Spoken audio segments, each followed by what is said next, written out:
Hello everyone.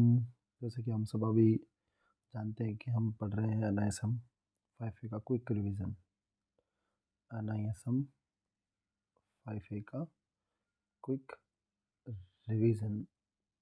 अगर आपका exam अगर इसी वीक में है या आने वाला है तो आप क्या कर सकते हैं, आप जल्दी से ये चैप्टर रिवाइज करिए, एग्ज़ाम दे सकते हैं और आप बहुत अच्छे मार्क्स मिल सकते हैं। चलिए शुरू करते हैं।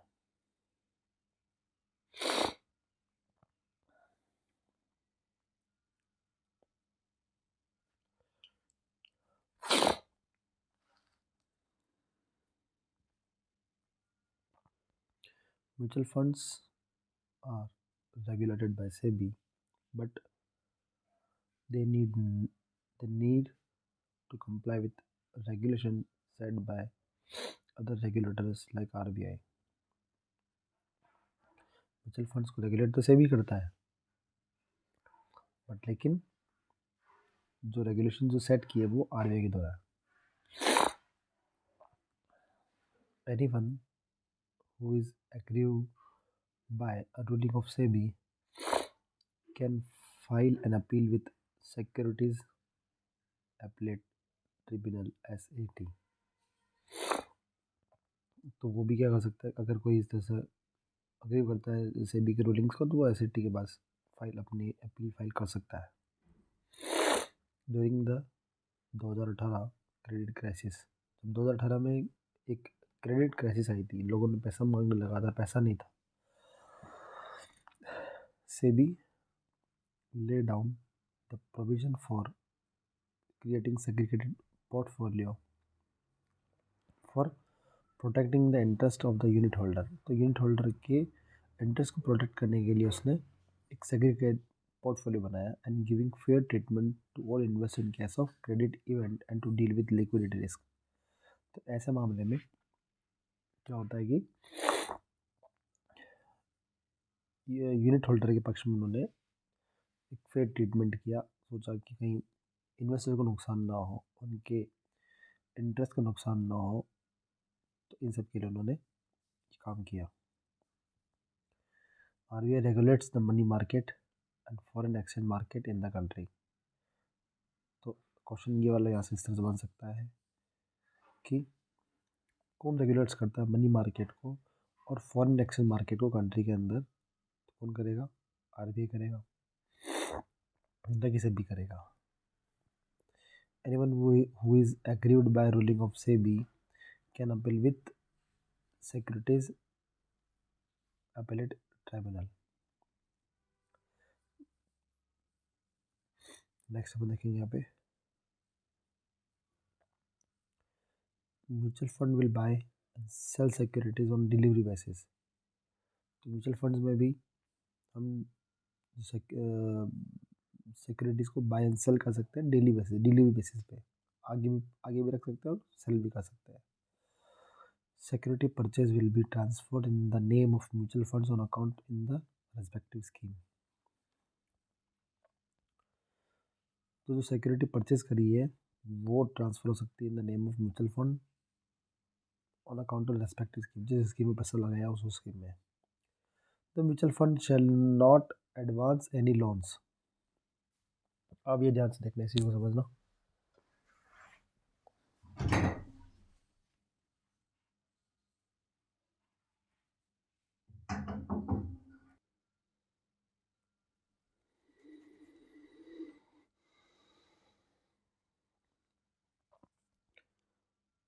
Mutual funds shall not advance any loans. The scheme will not invest in any unlisted privately placed securities of any associates or groups, company of a sponsor। एक स्कीम जो है that will not invest in any unlisted या privately placed securities of any associate or groups, company of sponsor।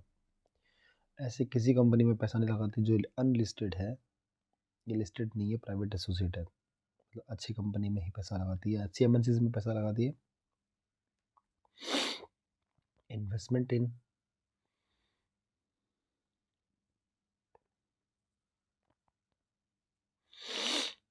Investment in listed securities of the group companies of the sponsor will be limited to the 25% of the net asset. Investment in listed security of the group company of sponsor will be limited to 25% of the net asset. Net assets का 25% तक ही limit होती है.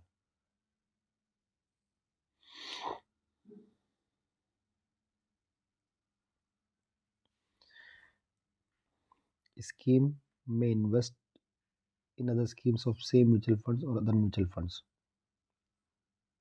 but not more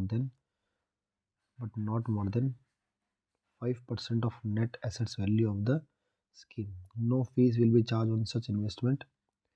This does not apply to funds of fund.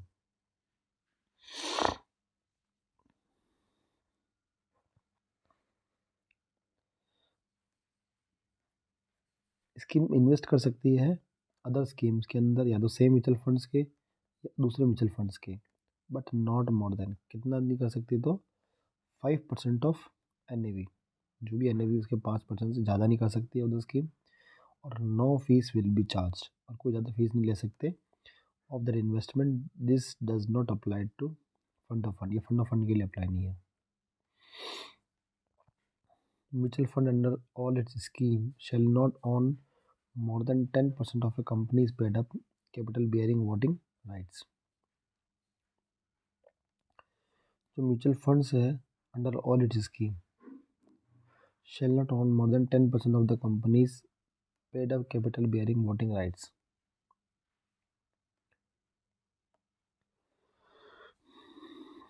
एक scheme that shall not invest more than 10% of its NAV in investment grade debt instrument issued by a single issuer.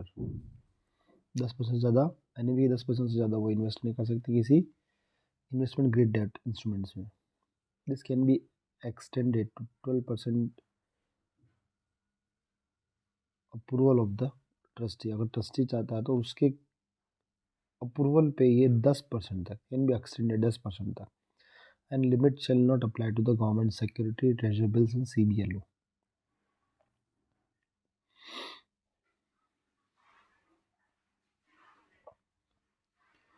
Investment in the unrated debt securities of a single issuer will be limited to 10% of its net assets, and total investment in such security shall not exceed 25%. This limits shall not apply to investment in government security, treasury bills and CBLO. Parking of funds in short-term deposit with all scheduled commercial banks shall be limited to 15% of the net assets of the scheme. This can be raised to 20% with the approval of the trustee. तो parking of funds के अंदर short term deposit है with all scheduled commercial bank. Limit 15% की है NAV के, लेकिन इसको भी अपन ट्रस्टीज के अप्रूवल से 20% तक कर सकते हैं. All the investment by mutual funds equity scheme in equity share and equity related instrument shall only be made provided such securities are listed to the or to be listed.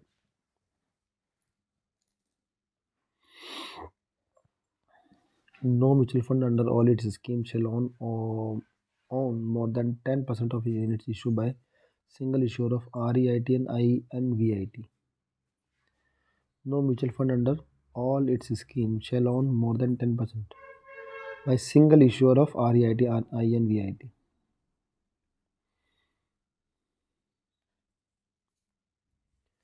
A mutual fund scheme shall not invest more than 10% of its NAV in the units of REIT and INVIT. 10% ज़्यादा invest नहीं कर सकती in the units of REIT and INVIT. And more than 5% of NAV in the units of REIT and INVIT issued by single user. और single user के द्वारा तो 5% ज़्यादा NAV में इसमें इन्वेस्ट नहीं करती है.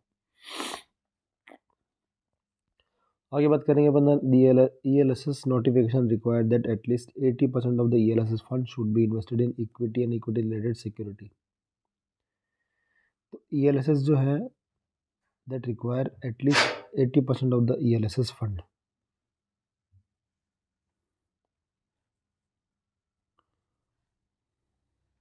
The scheme shall not invest more than 10% of its NAV in equity share and related instrument of the one company.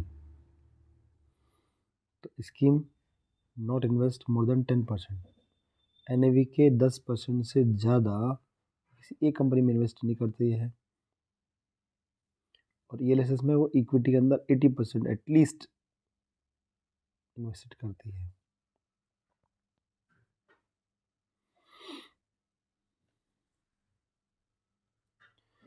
अगला अगर not more than 5% of the NAV shall be invested in unlisted equity share or equity related instrument in case of open-ended scheme and 10% of its NAV in case of closed-ended scheme.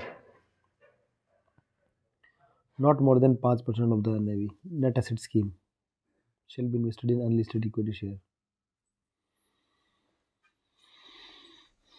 Open-ended scheme के अंदर और 10% of NAV close-ended scheme में। Open-ended है तो 5%, close-ended है तो 10%।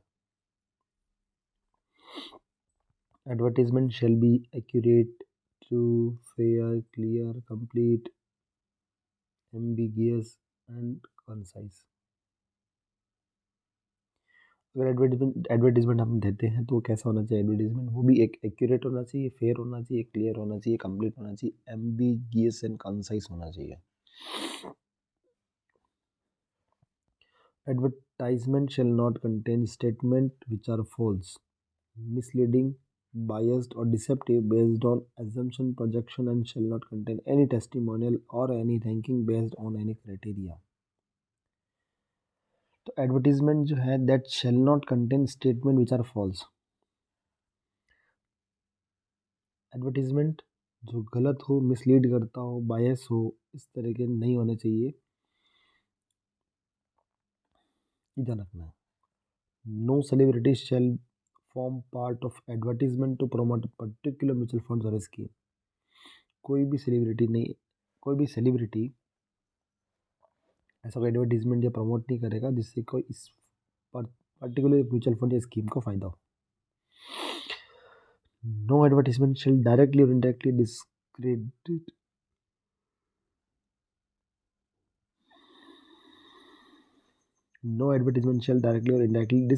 other advertisement or make unfair comparisons.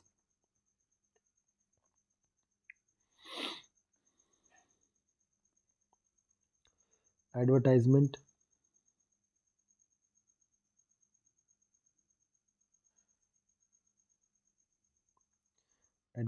shall accompanied by standard warning in legible font which states mutual funds. Advertisement that shall be accompanied by standard warning in legible fonts which states mutual fund investment are subject to market risk. Read all scheme related documents carefully. No addition और deletion of word shall be made for standard warning. ये तो अपन mutual funds के अंदर अगर अपन आ रहे हैं तो अपन उससे पहले कई बार सुना होगा। Advertisement shall be accompanied by standard warning eligible font which state. तो कई बार ये वाले वर्ड्स जो यहाँ से शुरू हो रही है इन्वर्टेड कॉमा के अंदर, ये वर्ड हमने बहुत बार सुने कि mutual funds investment are subject to market risk. Read all scheme related document carefully. The dividends declared or paid shall also be mentioned in rupees per unit along with the face value of each unit of the scheme prevailing NAV at the time of declaration of the dividend. जब declaration declare किया जाता है या paid किया जाता है, that also be mentioned in rupees per unit along with the face value of each unit of that scheme and the prevailing NAV at the time of declaration of dividend. तो कितना जो dividend या declare कर रहे हैं उसके face value के साथ यूनिट के साथ उसको डिक्लेयर किया जाता है।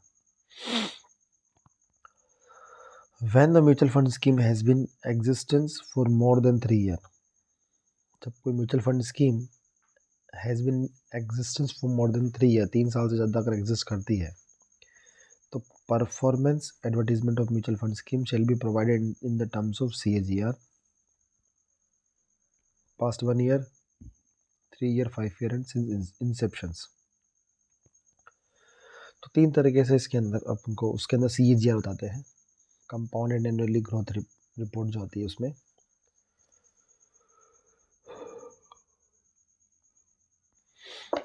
Point to point returns on standard investment of 10,000 shall also be shown in addition to CAGR for the scheme to provide ease of understanding to retail investors.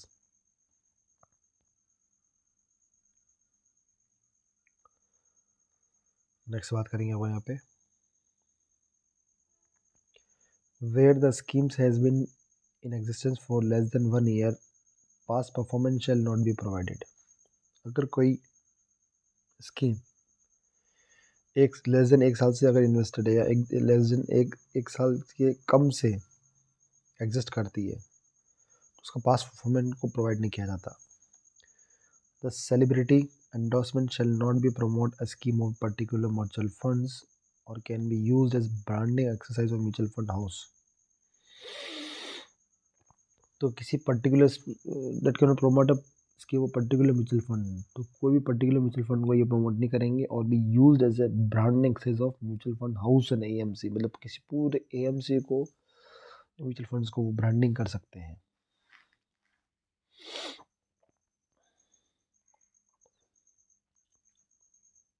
Expenses towards such celebrity endorsement shall be limited to the amounts that are aggregated by mutual funds at the industry level for the purpose of conducting investor education and awareness initiative. और इसका main उद्देश्य क्या रहता है? Investors education and awareness initiative, ये ध्यान रखना अपने को। Prior approval of SEBI shall be required for issuance of any endorsement mutual funds as a financial product which features a celebrity for the purpose of increasing awareness of mutual funds. इसके लिए prior approval होती है SEBI की, वो ज़रूरत पड़ती है किसके लिए? For the issuance of any endorsement of mutual funds like final product which features a celebrity for the purpose of increasing awareness of mutual funds. Unit holder have proportionate right to the beneficial ownership of the assets of the scheme. तो इसका particular हर एक scheme के अंदर unit holder ही है जिनको beneficial मिलता है ownership का।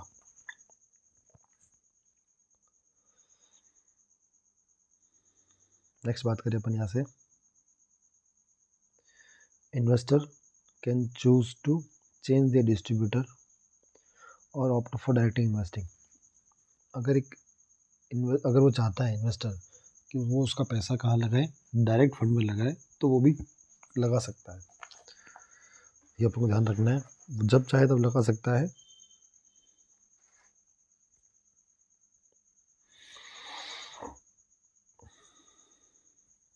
Unit holders have the rights to inspect key documents such as trust deed, investment management agreement, custodial service agreement, RT agreements and memorandum, articles of association of the AMC.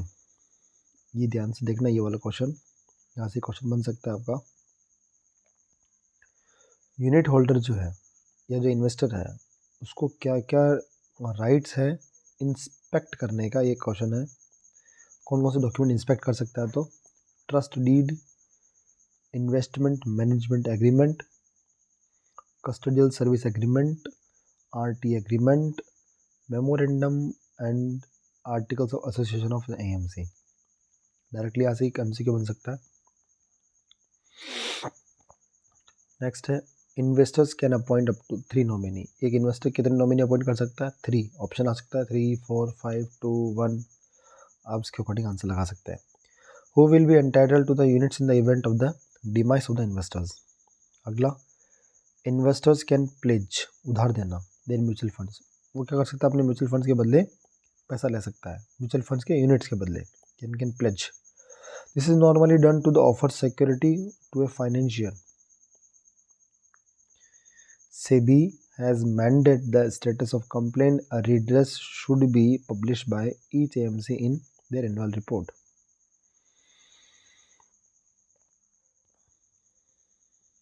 SEBI क्या करता है? Mandate करता है that status of complaint redress should be published by each AMC in their annual report. Pending investor complaints such can be a ground for SEBI to refuse permission to AMC to launch a new scheme.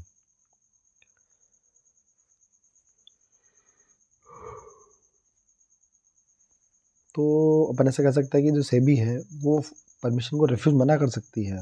कोई AMC अगर नया scheme launch करा तो अगर कोई pending अगर investor complaints है तो पहले उसको कंप्लीट करो इन्वेस्टर कंप्लेंट को, और उसके बाद आप कोई नई स्कीम लॉन्च करो।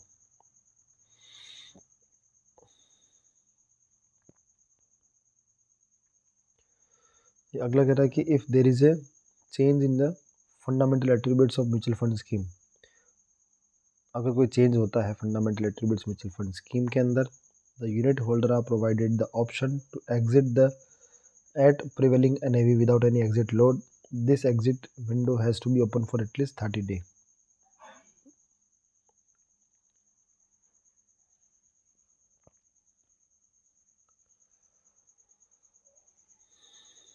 %75% of the unit holders can terminate the appointment of an AMC.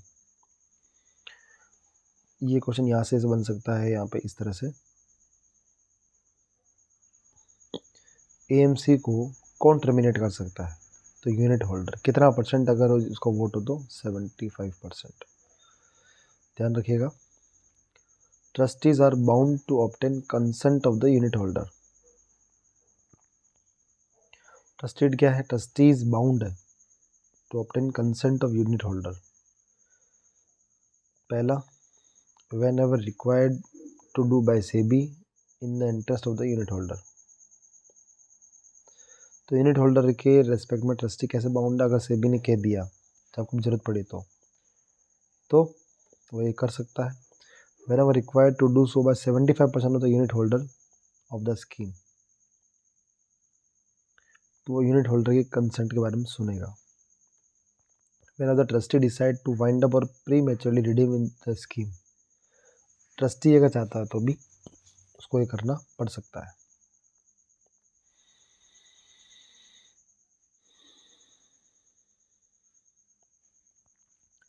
AMC can recover investment management and advisory fees on management of these unclaimed amounts at maximum rate of 0.50% per annum. AMC can recover investment management and advisory fee on management of these unclaimed amounts at a maximum rate of 0.50% per annum. AMC भी अपना जो management कर रही है वो advisory फी है उसको manage कर सकती है इस तरह से, ये रेट बढ़ा करके 0.50% per annum. Recovery of such unclaimed amounts by the investor is as follow. If the investors claim the money within 3 years, the payment is based on prevailing NAV after adding the income earned on the unclaimed money.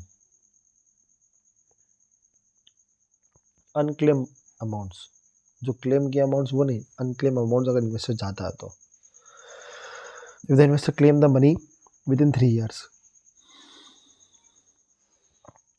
The payment is based on prevailing NAV, तो prevailing NAV के आधार पर उसको payment किया जाएगा, मतलब after adding the income earn on the unclaim money, जो income के साथ उसका जो पैसा अर्न हुआ है, मतलब जो प्रॉफिट अर्न हुआ है उस प्रॉफिट को और उसको जोड़ करके उसको पैसा दिया जाता है।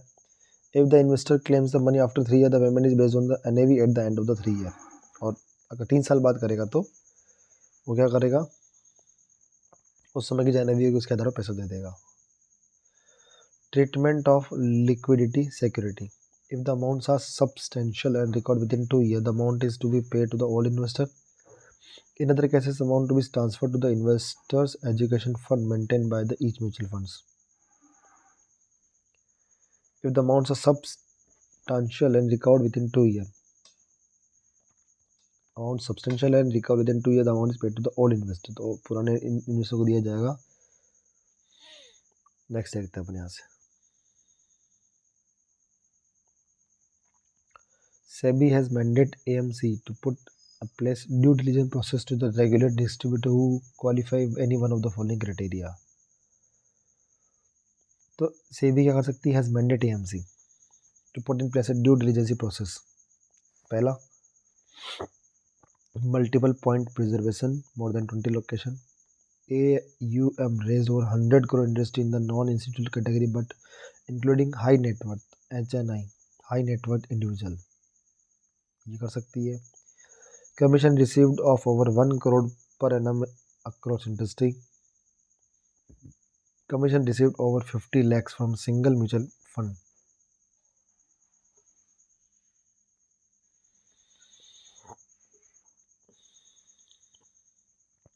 AMFI has framed a set of guidelines and code of conduct for intermediaries and consisting of individual, agent, broker, distribution houses and bank। AMFI जो है फ्रेम किया उसने गाइडलाइंस और code of conduct her intermediaries के लिए, individual जो agents है, broker है, डिस्ट्रीब्यूशन हाउसेज और बैंक से सबके लिए। इन the event of breach of code of conduct by the intermediary, अगर क्वेश्चन ऐसा आ जाता है कि इसको इंटरमीडियरी क्या करे, ब्रीच कर दे, कोड ऑफ कंडक्ट को तोड़ दे, तो first right to the intermediary enclosing copies of the complaint and enclosing copies of the complaint and other documentary evidence and ask for explanation within 3 weeks। 3 सप्ताह में उससे वो एक्सप्लेनेशन ले सकता है।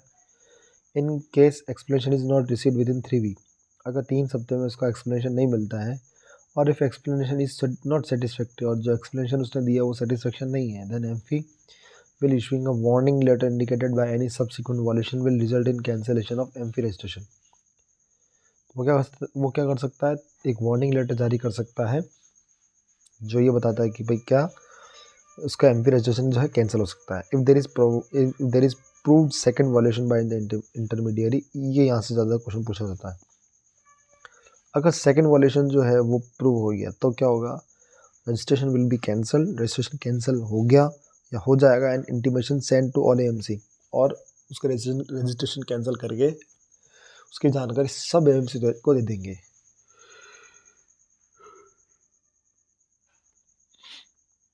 The intermediary has right of appeal to AMFI to revoke the decision, और अगर AMFI ने ऐसा डिसीजन ले लिया है तो इंटरमीडियरी क्या कर सकता है, right of appeal to AMFI, वो अपने डिसीजन को चेंज करने के लिए वो अप्लाई कर सकता है। अब हम पढ़ेंगे next chapter number 5। Chapter number 5 क्या कहता है आपका, स्कीम रिलेटेड इंफॉर्मेशन। चैप्टर 5 क्या आपका, स्कीम रिलेटेड इंफॉर्मेशन। अच्छा चैप्टर है, चलिए डिस्कस करते हैं अपन।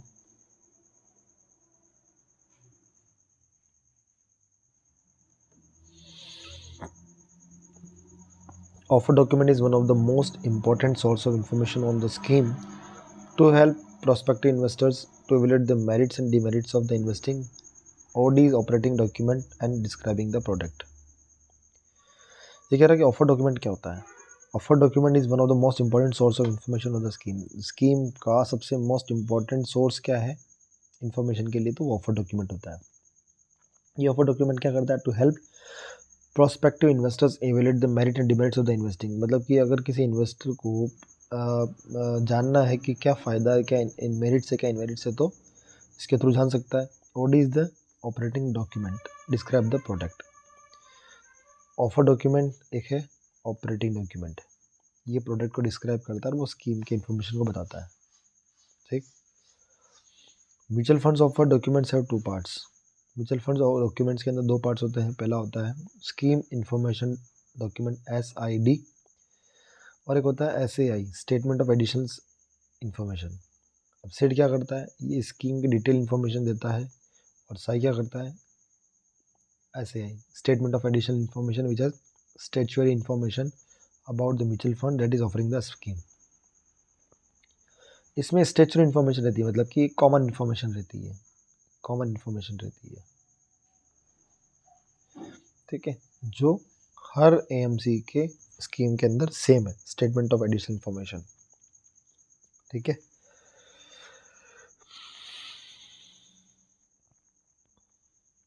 जो ऑफर डॉक्यूमेंट के अंदर अपन पढ़े अभी तक, कितने पार्ट्स होते हैं ऑफर डॉक्यूमेंट के, 2 पार्ट्स होते हैं, एक होता है सिड, एक होता है SAI. In practice SID and SAI are 2 separate documents. Practice में अगर देखें तो सिड साइन 2 अलग अलग डॉक्यूमेंट्स हैं।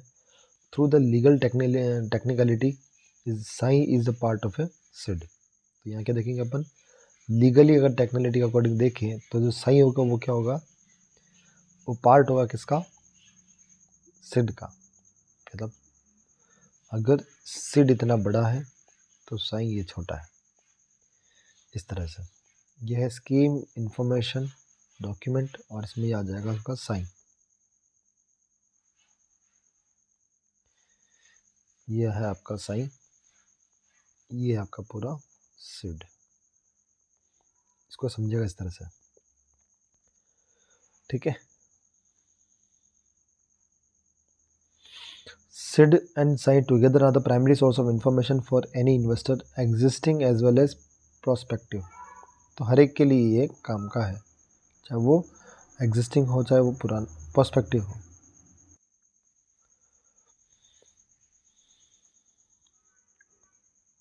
SAI contains every details regarding the fund house other than a particular scheme for which investor wants to apply। Additional information जो अपन बात कर रहे थे अभी, स्टेटमेंट ऑफ एडिशनल इन्फॉर्मेशन और वो स्कीम इन्फॉर्मेशन जो थी अलग है। तो जो स्टेटमेंट है किसका, एडिशनल इन्फॉर्मेशन का, that contains every details regarding the fund house की हर एक डिटेल्स इसमें इंफॉर्मेशन होगी, other than a particular scheme, एक पर्टिकुलर स्कीम की जो रहती है उसके अलावा, क्योंकि पर्टिकुलर स्कीम की तो उसमें आ जाएगी SID में जिसमें उसको इन्वेस्ट करना है। So it is obvious to understand that a single SAI is relevant for all the scheme offered by mutual funds. एक सिंगल साई जो होगा वो रिलेवेंट रहेगा सभी स्कीमों के लिए जो म्यूचुअल फंड्स ऑफर करता है, मतलब सब में ही कॉमन रहता है ये वाला बात। अब नेक्स्ट देखते हैं अपन, as per the SEBI regulation every application form is accompanied by the KIM. SEBI regulation के अकॉर्डिंग किम एक एप्लीकेशन फॉर्म है that is essentially a summary of SID and Sai.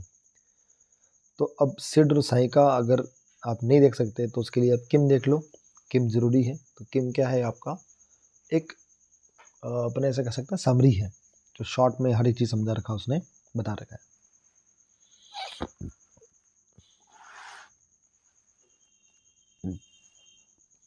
Suitability of a scheme depends upon multiple factors such as financial need of investor from the investment, risk and return preference, investment origin and the individual preference। Scheme की suitability depends upon multiple factor such as financial need of the investor, form of the investment, मतलब कि हम scheme की जो suitability किस पे depend करती है, अलग अलग मल्टीपल फैक्टर्स है। वो फैक्टर हो सकता है फाइनेंशियल नीड, उसको पैसे की कितनी ज़रूरत है, of the investor from the investment, risk and return कितना प्रेफर करता हो, उसका इन्वेस्टमेंट का ओरिजिन कितना है, एंड अदर इंडिविजुअल प्रेफरेंस, और उसके अलग अलग इंडिविजुअल प्रेफरेंसेस, इन सब के अकॉर्डिंग स्कीम जो बनती है। नेक्स्ट बात करते हैं अपन, the riskometer and the statement of suitability of a scheme is available on the front page of the SID. तो स्कीम इंफॉर्मेशन डॉक्यूमेंट जो है सिड, उसमें फ्रंट पेज पे क्या रहता है, क्या अवेलेबल रहता है, तो उस स्कीम की रिस्कोमीटर, कितना रिस्क रहता है उसके अंदर, हाई रिस्क है लो रिस्क है, और स्टेटमेंट ऑफ सुटेबिलिटी, उसके अकॉर्डिंग वो पैसा लगा सकता है। The past performance are only indicative and does not guarantee the future performance of the scheme. किसी भी स्कीम के अंदर पास्ट में जो कितनी अच्छी परफॉर्मेंस रही है, उससे ये कभी इंडिकेट नहीं कर सकते, या उससे ये कभी गारंटी नहीं मिलेगा कि फ्यूचर परफॉर्मेंस भी ऐसी ही रहेगी स्कीम की। ये आपको ध्यान रखना है। The risk mitigation strategies adopted by the fund managers to control and manage the risk associated with the investing in specific types of security are described in the SID। The risk mitigation strategies that is adopted by the fund management to control and manage the risk associated with the investing in specific type of security are described in the SID।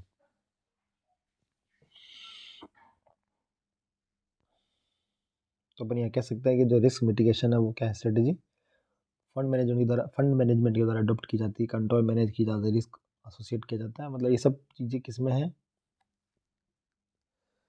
ये सब चीज़ें आपके SID Sid में described है। Okay. Investment strategy that will be followed by the scheme is detailed under the section second subsection E of the SID. According to 1815 of SEBI Mutual Fund Regulation Scheme 1996, the trustees are required to ensure that no change in the fundamental attributes of the scheme or trust or fees and expenses payable or any other changes that which would modify the scheme shall be carried out under unless a written communication about the purpose change is sent to the unit holder and advertisement is given on the in one English daily newspaper having national wide circulation as well as in newspaper published in the language of the region where the head office of the mutual fund is situated. The unit holders are given an option for a period of 30 days to exit a prevailing and net assets value without any exit loads. तो unit holder है that are given an option, unit holder को एक option दिया जा सकता है for a period of 30 day to exit prevailing net NAV net assets value without any exit load.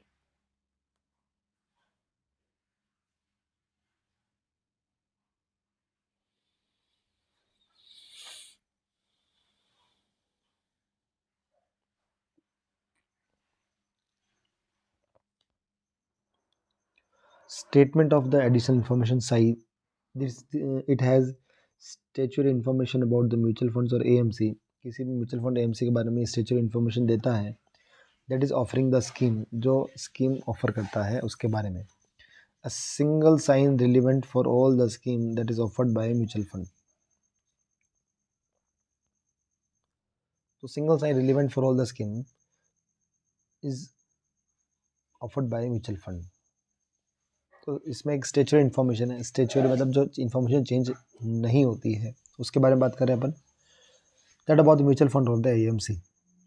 और ये क्या है, ये SAI that is relevant for all the schemes. ये सभी स्कीम्स जो म्यूचुअल फंड ऑफर करता है उसके अंदर ये रहती है, सब सेम ही रहती है.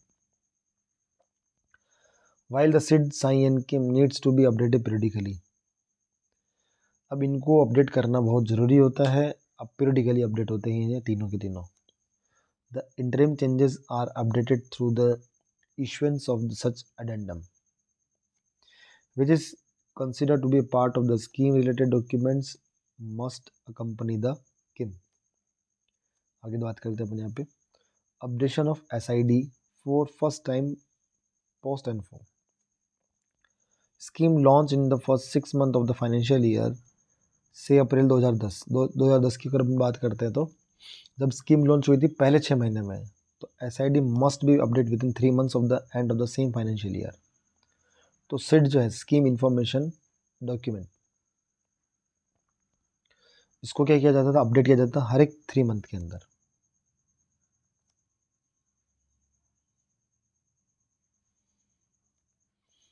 Scheme launch in the second 6 months of the financial year. The updation of SID is due within 3 months of the end of the next financial year. अगर वो ड्यू रह जाता है तो उसको अपने क्या कर सकते हैं कि end of the next financial year तक अपन उसको अपडेट कर सकते हैं with in 3 months of the end of the next financial year. SID is regularly updated every year. SID को हर साल अपडेट किया जाता है. SID is regularly updated every year whenever there is change in a fundamental attribute of the scheme. Whenever जब कभी इसके अंदर लगता है कि इसमें कुछ चेंज है तो उसके लिए. Signs regularly updated by the end of 3 months of every financial year or any material changes have to be updated on ongoing basis and uploads on websites of the mutual funds and AMC. तो किसी financial year के 3 months end of the 3 months of every financial year.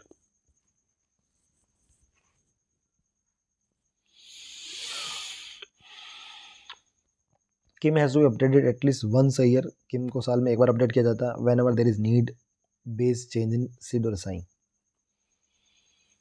उसको लगता है कि इसमें जब change करने की जरूरत है सिड और साइन में तो उसको अपडेट किया जा सकता है. नेक्स्ट हम बात करते हैं disclosure of daily NAV, disclosure of total expense ratio, portfolio disclosure, financial result and annual reports are other mandatory information disclosure. In case of open-ended scheme, the NAV is calculated for all the business days and released to press. Open-ended scheme के अंदर जो NAV is calculated for all business days and released to the press. In close ended scheme में क्या होता है, NAV is calculated at least once a week. यहाँ daily basis पे NAV release होती है, जबकि यहाँ पे वीक में एक बार एनएवी रिलीज होती है.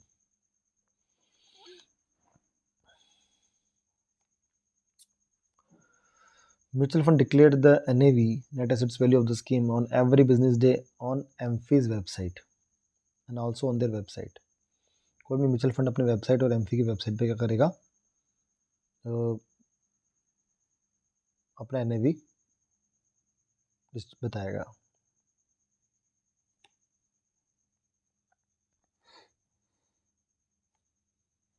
In case of open-ended scheme, the NAV is calculated all the business day and released to the press. Close-ended scheme के अंदर NAV calculated at least once a week. Mutual fund declares the NAV of the scheme on every business day on MFA websites and all their and also on their websites. SEBI has mandated the AMC, Assets Management Company, and should prominently disclose on a daily basis the total expense ratio, scheme-wise, date-wise, of the whole scheme under a separate head, total expense ratio of the mutual fund scheme on their websites.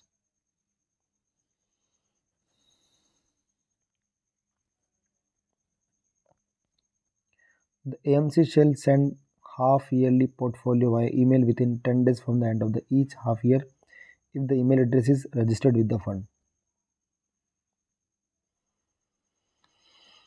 Annual statement has to be sent by email to the investors who has registered their email ID with the funds no later than 4 months from the date of closure of the relevant financial year.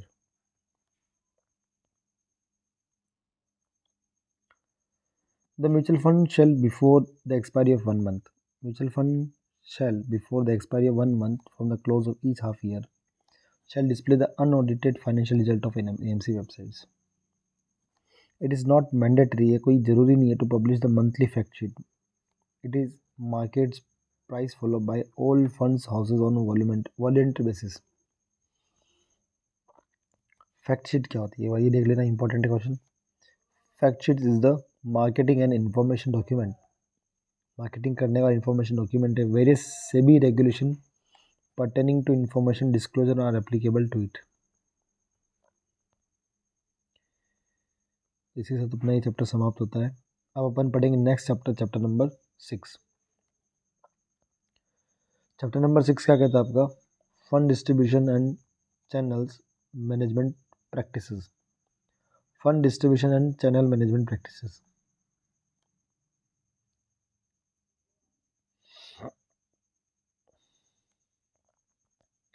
Mutual fund distributors' job is to assess the needs, limitation and resource financial goal of the investor. तो mutual funds का जो job होता है distributor का, वो कैसा होता है, वो क्या करे, इन्वेस्टर का नीड्स पहचाने, उसकी लिमिटेशन देखे, उनके रिसोर्स क्या क्या है और उनके फाइनेंशियल गोल क्या क्या है, उसके अकॉर्डिंग वो कर सकता है काम. Mutual funds are distributed in India to the investor through multiple channels. अलग अलग चैनल्स के माध्यम में म्यूचुअल फंड जो होता है वो पैसा डिस्ट्रीब्यूट करता है. That is individual mutual fund distributor एक. दूसरा, बैंक के ब्रांचेस वगैरह वहाँ पे. तीसरा, national distributor through their branches और देयर सब agents, post offices and directly by the AMCs. The traditional and non-institutional channels generally operated through their own branches, office and employees, a network of sub-agents. Non-individual entities include partnerships, regional distributor, national distributor, NBFCs, bank, stock broker, etc. Next बात करेंगे यहाँ पे, तो NSE's platform is called NMF. Second platform BSE platform is a BSE star mutual fund platform, and NMF second platform of NSE has two version, one of the trending member and one for the distributor. तो यहाँ पे NSE platform जो है वो क्या है, NMF second platform है, BSE platform is a BSE star mutual fund platform. NMF second platform with NSE is two version of one of the trading member and one of the distributor. The stock exchange only offer a transaction platform, but they do not replace the RTAs. The exchanges do not offer settlement guarantee. Responsibility for the settlement is with the AMC. Exchanges ऐसे exchanges that do not offer settlement guarantee, जो settlement की guarantee नहीं लेते हैं, ऐसे exchanges की बात करता हूँ तो that responsible for the settlement with the AMC, वो AMC के साथ settlement करते हैं. MF Utility. Mutual Fund Utility is a transaction aggregating platform that connects investors, RTAs, distributors, bank, AMC and other. If it offers a common transaction form to transact in multiple schemes across participating mutual funds. ऐसा investor who register on mutual fund utilities are allotted a common account number, उसको CA number मिलेंगे, under which all their mutual fund holdings are consolidated. Mutual fund utilities allows a single payment for multiple subscription made under single form. The bank and nomination details provided to the mutual fund utility at the time of registering for the CAN will be override the information provided in the folio.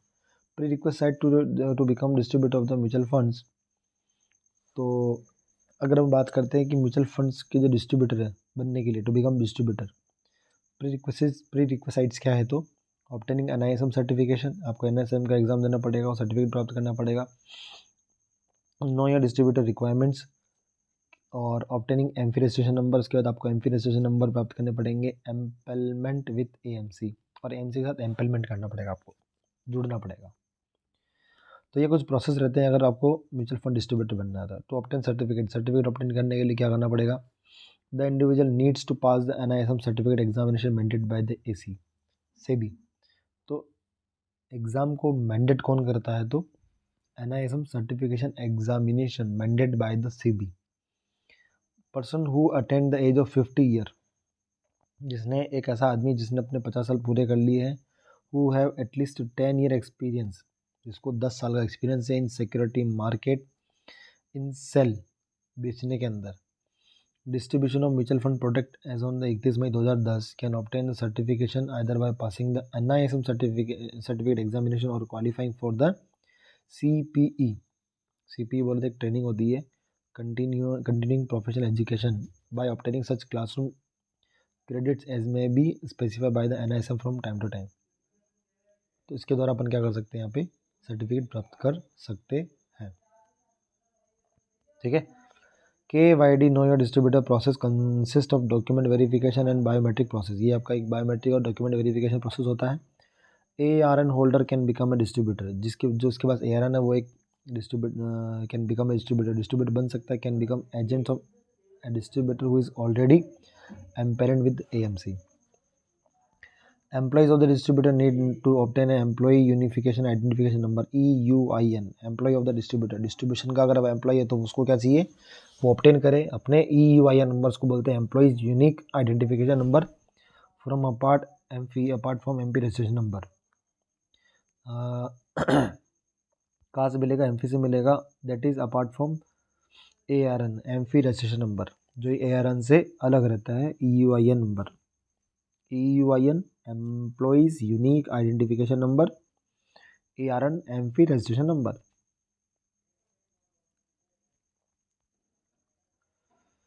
There are no SEBI regulations regarding the minimum or maximum commission that distributor can earn. SEBI ने कोई regulation नहीं लगा रखी कि minimum कितना commission मिलेगा या maximum कितना कमीशन मिलेगा डिस्ट्रीब्यूटर को, या वो कितना अर्न कर सकता है. As per the SEBI circulated dated October 2018 के एक सर्कुलर के according AMC shall adopt full trail model of commission in all schemes. AMC क्या करेगी? फुल ट्रेल मॉडल कमीशन देगी. किसको? डिस्ट्रीब्यूटर को. Without payment of any upfront commission, कोई upfront commission नहीं देगी. और upfronting of any trail commission directly और indirectly in cash through sponsorship और any other routes. Without payment of any upfront commission और upfronting of any trail commission, किसी भी तरीके से. Upfronting of trail commission is allowed only in case of inflow through the systematic invested plan of up to rupees 3,000 per month for investor investing in mutual fund scheme for the first time. Upfronting of trail commission allow कर सकती है कब? जब कोई SIP कराता है 3,000 पर month की किसी म्यूचुअल फंड स्कीम में for the first time. In other cases upfront commission will be paid by the investor directly to the distributor. Upfront commission will be paid by investor directly to the distributor based on his assessment of various factors, including the service rendering by the distributor. Upfront commission will be paid by the investor directly to the distributor. तो यहाँ पर upfront commission जो है वो investor के द्वारा दिया जाता है टू द डिस्ट्रीब्यूटर को based on his assessment of various factor including the service rendered by the distributor. अच्छा, डिस्ट्रीब्यूटर ने क्या सर्विस रेंडर्ड करी है, ठीक है, उसके अकॉर्डिंग अपफ्रंट कमीशन इन्वेस्टर दे सकता है। किसको? डायरेक्टली डिस्ट्रीब्यूटर को। डिस्ट्रीब्यूटर जो है is a paid commission for a long as well as investors money is held in the funds. Distributor is paid a commission for as long as investors money is held in the fund. Distributor को commission pay किया जाएगा उतने time तक जितने time तक उसका पैसा market उसमें फंड में लग रहा है। SEBI has mandate mutual funds. SEBI क्या करता है? सेबी मैंडेट करता है म्यूचुअल फंड्स को, EMCs को क्या करने के लिए? To disclose on the respective websites to total commission and expenses paid to the distributor, कि वो कितना टोटल कमीशन रहता है और क्या एक्सपेंस चार्ज करता है डिस्ट्रीब्यूटर से। ठीक है। Multiple point presence, more than 20 locations. AUM raised over 100 crore across industry in non-institutional category, but including high net worth individuals. Commission received of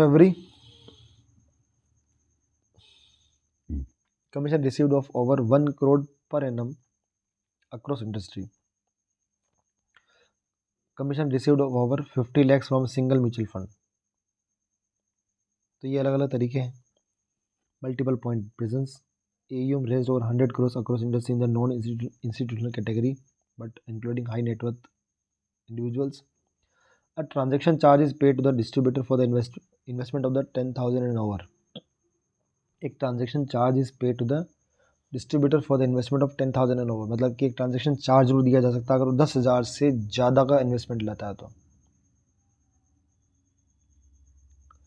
for existing investor, कोई अगर इन्वेस्टर पहले से existing है and the distributor can charge for 100 रुपये per transaction, and for new investor across mutual fund they can charge 150 रुपये per transaction.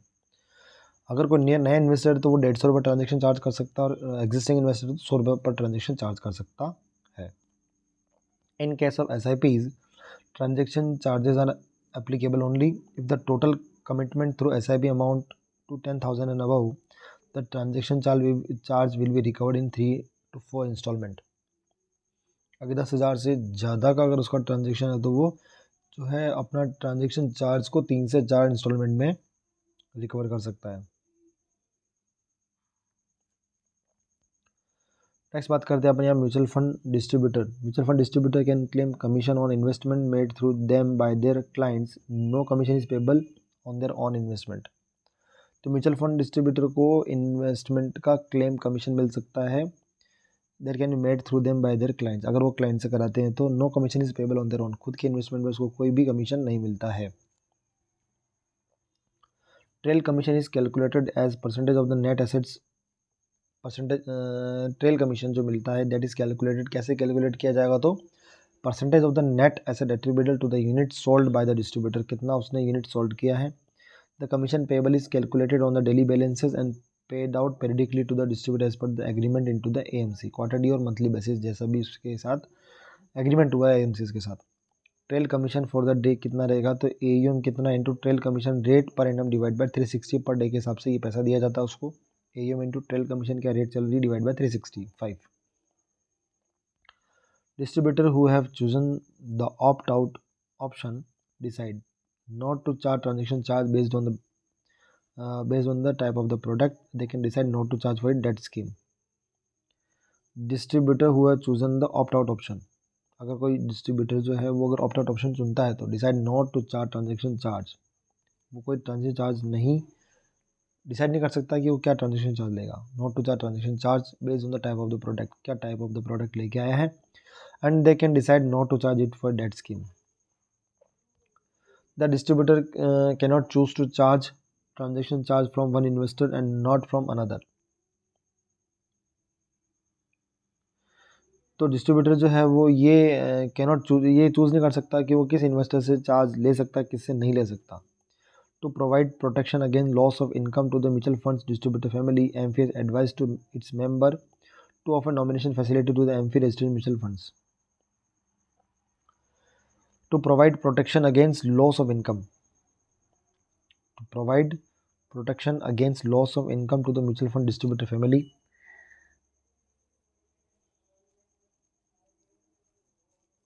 AMFI has advised its member AMC to offer nomination facility to the AMFI registered mutual fund distributor.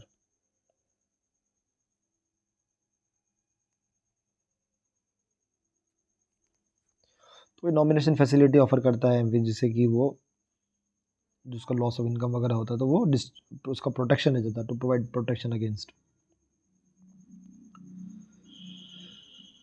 A nominee legal heir need not to be an heir and holder to claim and receive the commission. Nominee shall receive the commission only as trustee for the legal heirs of the deceased mutual funds. A nominee legal heir need not to be an heir and holder to claim and receive the commission.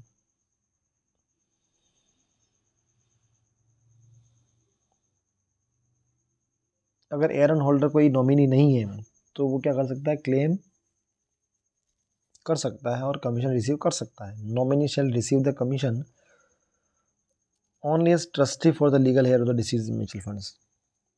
In case of change of the distributor code in folio, अगर folio में अगर distributor code change होता तो no commission would be payable to any distributor, neither the old ones nor the new. तो distributor code जो नए को ना नए को मिलता है ना पुराने को मिलता है commission. If change of distributor code is initiated by the investor, investor के द्वारा अगर डिस्ट्रीब्यूटर कोड का चेंज अगर उसमें मिलता है application on account of voluntary cessation of business by the distributor, the new distributor would get the trail commission. वो सारा पैसा नए इन्वेस्टर को जाएगा। नेक्स्ट चैप्टर अपना है chapter number 7, net assets value to the total expense ratio and pricing of the units. देखते हैं एक बार अपन कितना टाइम बचा है, इसके अकॉर्डिंग अपन या तो उसको नेक्स्ट वीडियो में करेंगे, कंप्लीट करने की कोशिश करेंगे। तो अगर आपको क्विक रिवीजन की NISM 5A की सीरीज़ अगर अच्छी लग रही है तो आप हमसे जुड़ सकते हैं। एक बार ये सारे चैप्टर 12 चैप्टर जो अपने एग्जाम्स में आने वाले इनका क्विक रिवीजन होने के बाद हम दोबारा से MCQ सीरीज़ लेके आएंगे, इम्पॉर्टेंट क्वेश्चन सीरीज़ लेके आएंगे, जिससे कि आपका कम समय में जल्दी से जल्दी एग्ज़ाम निकल जाए।